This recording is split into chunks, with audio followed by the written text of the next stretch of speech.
আসছি। দিদি, আমিও তোমার সঙ্গে যাব।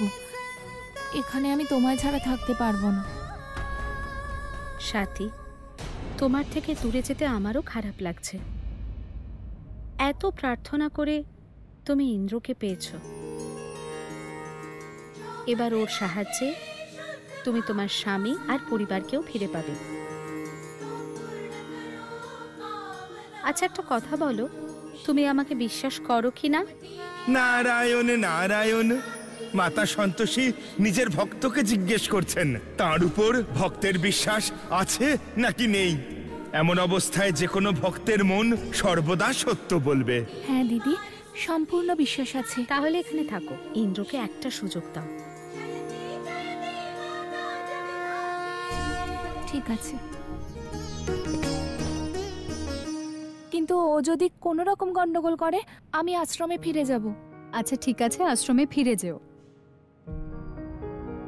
ইন্দ্র যদি ভুলভাল কিছু করে তাহলে তো আশ্রম আছেই। তবে আমি বলছি, ইন্দ্র খুব ভালো মানুষ। তুমি তো ওকে চেনো না, তাই এরকম বলছো। এখানে থাকলে তুমি ওকে জানতে পারবে। হ্যাঁ সাথী, এবার আমি চলি। নিজের খেয়াল রেখো।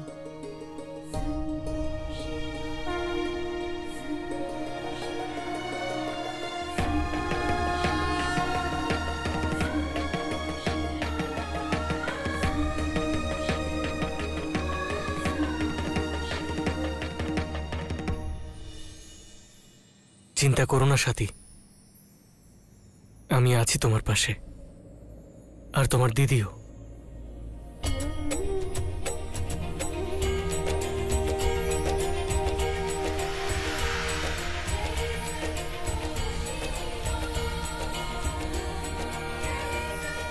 ইন্দ্রবাবু, তুমি তো দেখছি খুব ফিল্মি।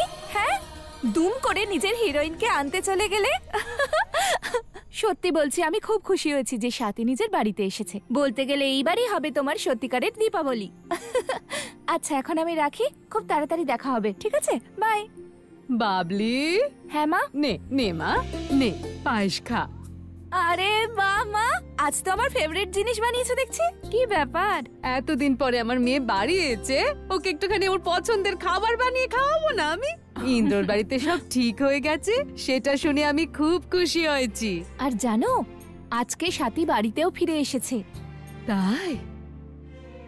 তাহলে এবার ওই সন্তোষী কোথায় যাবে? বোধহয় স্বাতীর সাথে দেখা করে নিজের বাড়িতে ফিরে যাবে।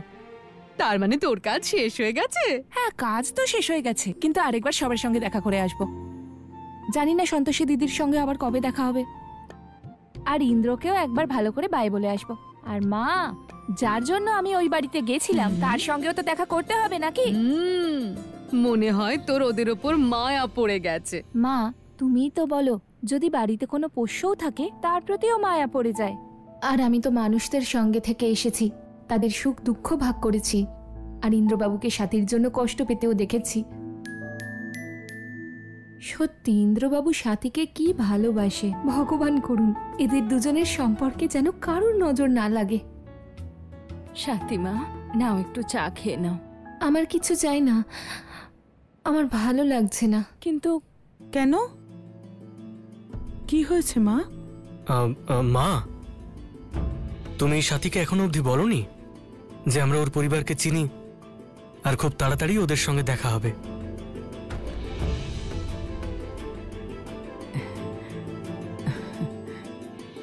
মা, তুমি খুব তাড়াতাড়ি তোমার পরিবারের কাছে যাবে। হ্যাঁ ঠাকুরপো, এই নাও ফোন, তুমি বাইরের ঘরে রেখে এসেছিলে।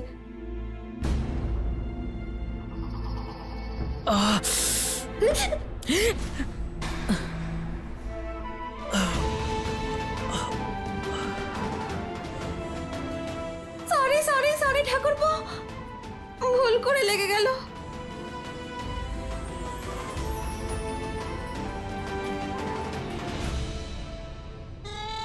লাভলি, চোখ আছে তো? তাহলে দেখে কাজ করো না কেন? ইন্দ্র, বেশি লাগেনি তো তোর? হুম, আমি ঠিক আছি মা। ও মা, আসুন, বাবা ডাকছেন বারে ঘরে। শোন না, বেশি ব্যথা হলে বলবি, আমি ওষুধ পাঠিয়ে দেব। ঠিক আছে মা। আজ দীপাবলির পুজো আছে তো, তুই তৈরি হয়ে বাইরে আয়। হুম। আর সাথীকেও নিয়ে আসিস।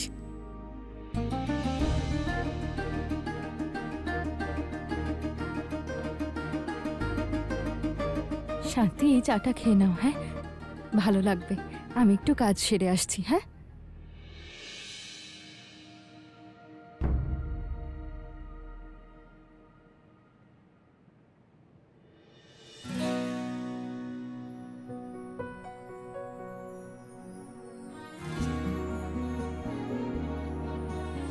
তুমি আসতেই বাড়ি আবার উজ্জ্বল হয়ে উঠেছে।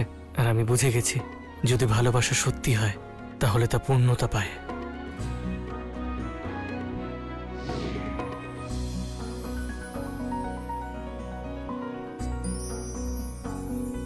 আরে ইন্দ্র, এই দেখো তারা খসা, তাড়াতাড়ি কিছু চাও।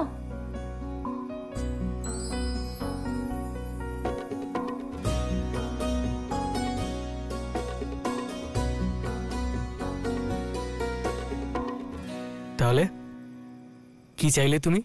আরে বোকা, কি চাইলাম সেটা এভাবে বলে নাকি? বললে সেই বিষ পূর্ণ হয় না।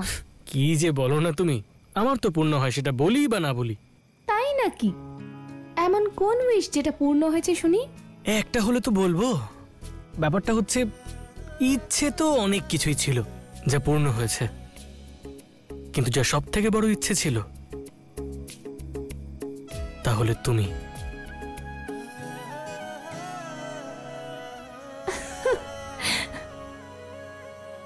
তুমিও না ইন্দ্র, তবে আজকে দেখছি কবিদের মতো কথা বলছো, কি ব্যাপার? সে আমি মাঝে মধ্যেই। ধন্যবাদ ধন্যবাদ। আচ্ছা, আরেকটা শোনাই। যদি কোনো জিনিস মন থেকে, 1 মিনিট, আজ আমি সত্যি বলতে খুবই মন থেকে একটা জিনিস চেয়েছি, কি? যে আজ যেন বাড়িতে কেউ না থাকে। আর দেখো, বাড়িতে আজ কেউ নেই। আর একটা কথা বলবো তোমায়। আমি খুব ভালো করেই জানি যে তুমি কি চাও। বলবো? কি চাই? তার জন্য তোমায় চোখ বন্ধ করতে হবে। করতেই হবে? আগে নিজের চোখ বন্ধ করতে হবে। আচ্ছা ঠিক আছে, তাড়াতাড়ি বলো ইন্দ্র। 1 মিনিট, 1 মিনিট, দাঁড়াও দাঁড়াও। ইন্দ্র তাড়াতাড়ি করো না। খোলো। এটা কি?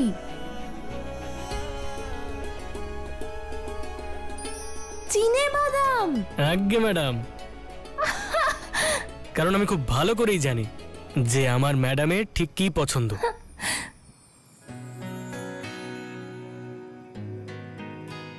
জানো ইন্দ্র, হুম? মাঝে মধ্যে আমার মনে হয় আমার থেকেও বেশি তুমি আমাকে চেনো। আসলে কি বলতো সাথী, যখন দুটো মন জুড়ে থাকে তখন একজনের অনুভূতি অপরজন বুঝতে পারে।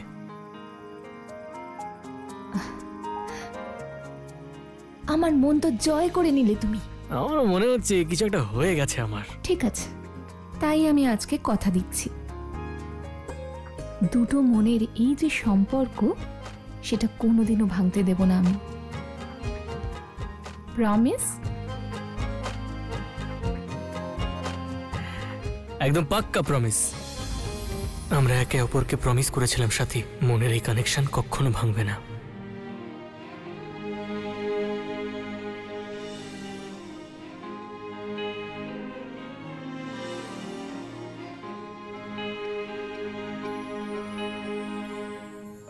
নারায়ণ নারায়ণ। মাতা, অবশেষে আপনার ভক্ত সাথী নিজ গৃহে পৌঁছলো। দেবী সন্তোষী, আমার কার্য সম্পূর্ণ হয়েছে, তাই আমার মনে হয় সময় এসে গেছে আমি সাথীর জীবন থেকে এবার প্রস্থান করি। হ্যাঁ উষ্মা, তোমার কার্য সম্পন্ন হয়েছে ঠিকই, তবে এখনো যাওয়ার সময় হয়নি। অর্থাৎ দেবী পৌলমীর ষড়যন্ত্রের ফলে আর সাথীর সঙ্গে ঘটা দুর্ঘটনার ফলে সাথীর উপর অত্যাধিক গভীর প্রভাব পড়েছে।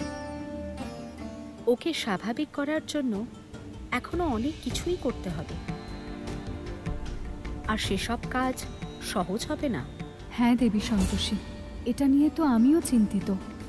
দেবী, এখন তো আমি আর আপনি ওকে ওখানে রেখে এসেছি, তাই হয়তো অশুভ শক্তির প্রভাব বুঝতে পারিনি, কিন্তু এরপর কি হবে? সেই জন্যই আমাদের দেখতে হবে যে স্বাতী মানসিকভাবে কতটা দৃঢ়, আর যে কোনো পরিস্থিতিকে কিভাবে নিয়ন্ত্রণ করে। উষ্মা, আরও কিছু সময় তোমার স্বাতীর সঙ্গে থাকা আবশ্যক, কারণ ও যদি কখনো বিচলিত হয় তখন ওকে নিয়ন্ত্রণ করার এবং সুরক্ষা প্রদান করার দায়িত্ব তোমাকেই নিতে হবে। নারায়ণ নারায়ণ, সঠিক বলেছেন আপনি মাতা।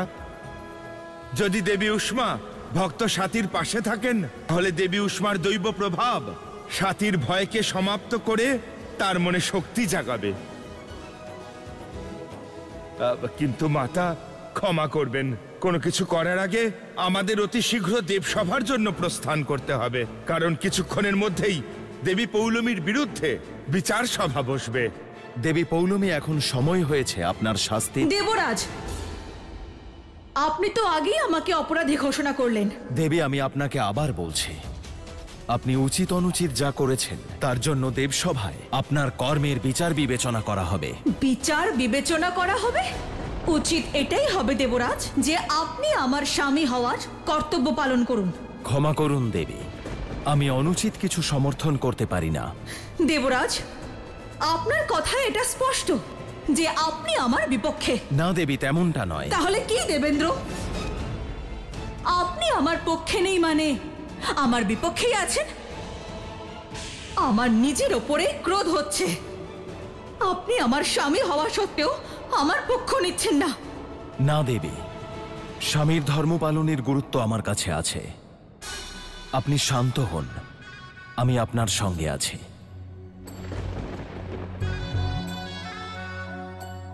আপনার কাছে আমি এটাই আশা করেছিলাম।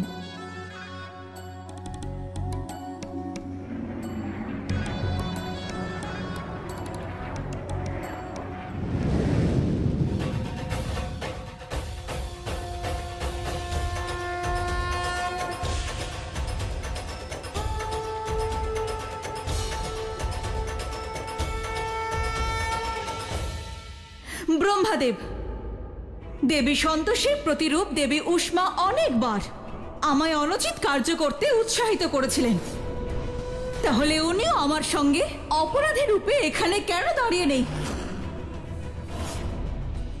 কারণ দেবী সন্তোষী আর দেবী উষ্মা মহাদেবের প্রিয়, তাই? ব্রহ্মাদেব, উনি আবেগের বশে এসব বলছেন, কিন্তু আমি নিশ্চিত যে মহাদেব এটা বলতে পারেন না।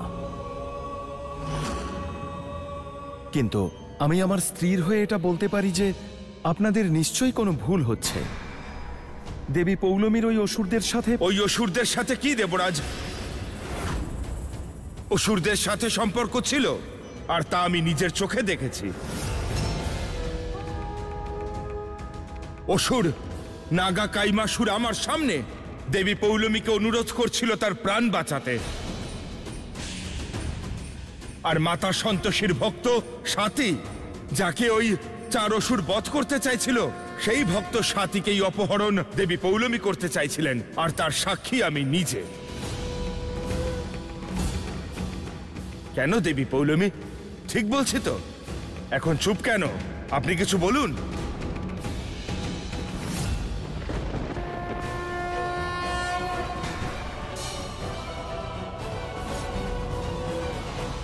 মহাদেব, মনে হচ্ছে ওনার সঙ্গে ছলনা হয়েছে, যেই কারণে উনি দোষী প্রমাণিত হচ্ছেন। এই বিষয়টাও ভেবে দেখা উচিত। নারায়ণ নারায়ণ, দেবরাজেন্দ্র, ছলনার দেবীর সাথে কেউ কি করে ছলনা করতে পারে? দেবরাজ ইন্দ্র, আমরা দেবী পৌলমীর সমস্ত কার্য বিশ্লেষণ করেছি। দেবী সন্তোষী আর দেবী উষ্মারও। আর তার পরিণাম এটাই যে দেবী পৌলমী শুধু স্বর্গলোক নয়, পৃথিবী লোকেও বাস করার যোগ্য নন।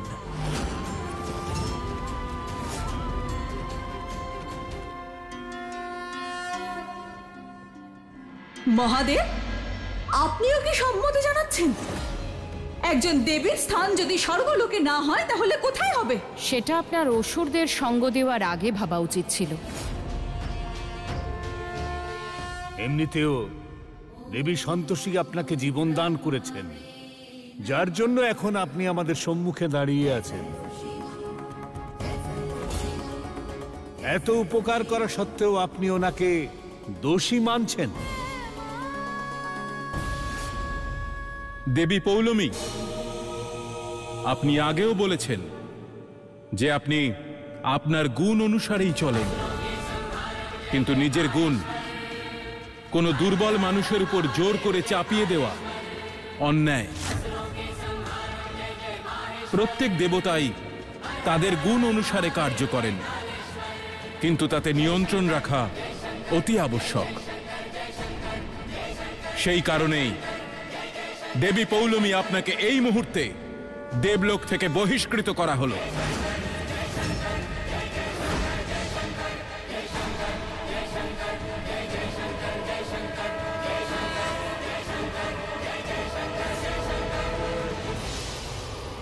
সভা সমাপ্ত হলো।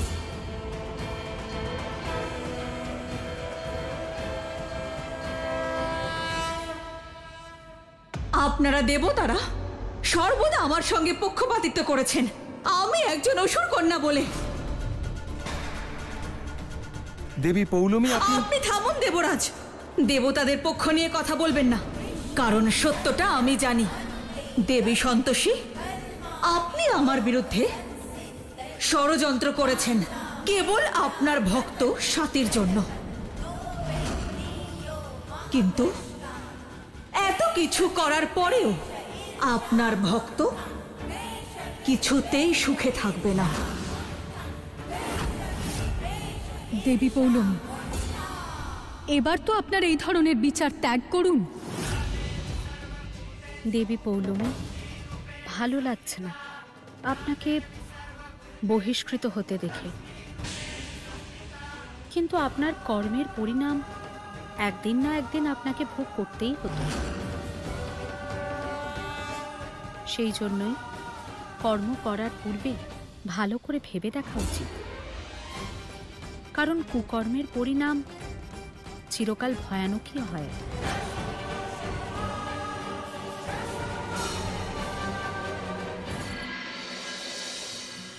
নাও সাথী, এসো আরতি করো। আমি? হ্যাঁ হ্যাঁ, এটা তুমি নিজের বাড়িই মনে করো। আর তুমি তো ভজন গাইতে ভালোবাসো, তাই না? না না, আমি গাইতে পারবো না। দেখো মা, আরতি করাতে না বলতে নেই। এক কাজ করো মা, তুমি আরতি শুরু করো, আমরা সবাই তোমার পাশে আছি। কি রে, ঠিক তো? হ্যাঁ হ্যাঁ, আমরা সবাই গাইবো। এসো, নাও এসো।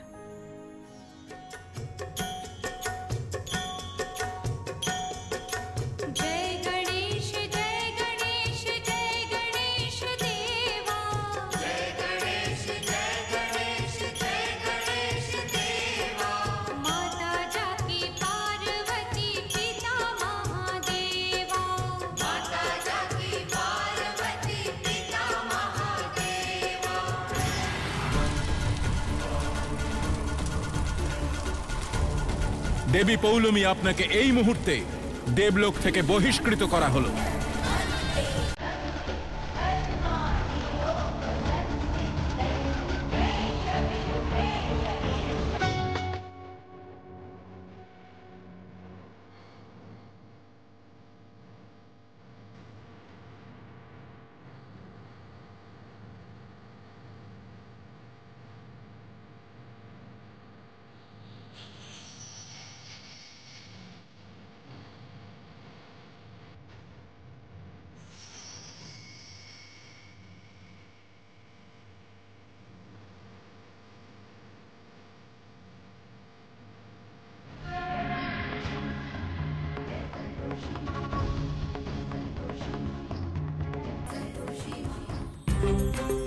এই যে সাথীমা, নাও এই প্রদীপগুলো তুলসী মঞ্চে সাজিয়ে দাও।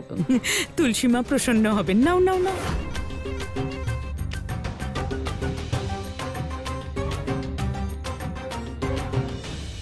দাদা, ওই দেবীমা আর মহাদেবের মন্দিরে কি দিতে হবে? আমি সবকিছু আনিয়ে রেখেছি, তুই মিষ্টি আর উপহারগুলো নিয়ে গিয়ে সবার মধ্যে বিতরণ করে দে। ঠিক আছে। এবারের দীপাবলি আমার জীবনের সব থেকে আনন্দের দীপাবলি, কারণ এবার আমাদের সবার প্রাণ বেঁচেছে।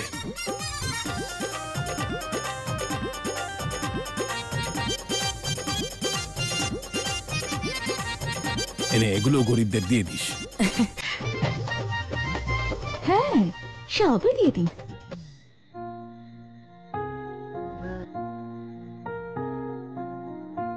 দাদা, আমি আসছি।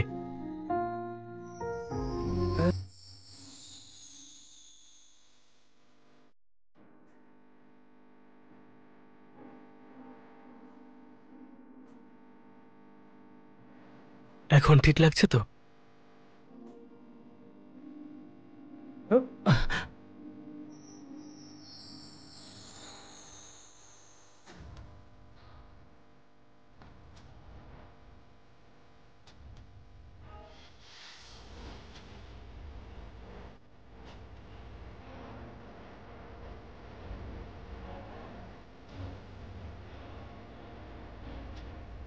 আমি ঠিক আছি।